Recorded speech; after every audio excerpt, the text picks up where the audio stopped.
O Concello de Lalín colabora con Aspadeza na recollida de tapóns para o financiamento de estudos científicos dunha das catalogadas como enfermidades raras. Son tapóns de plástico duro.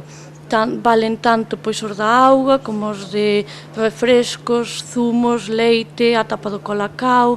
Bueno, hai diversos tipos de tapóns que valen. Ademais da Casa Consistorial lalinense hai puntos repartidos por toda a comarca. Aquí en Lalín temos puntos de recollida no Centro Comercial Eroski e no Jale.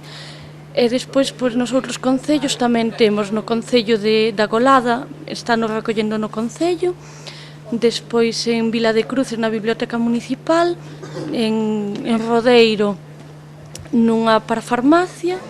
A campaña permanecerá aberta polo menos ata o verán co obxectivo de recoller o maior número de tapóns posibles. E despois, pois, cos cartos que se xunten da recollida dos tapóns, pois vais empezar a investigar sobre a enfermedade. Esta iniciativa únese a outra anterior que xa tivo en marcha o Concello coa Fundación de Amigos de Galicia.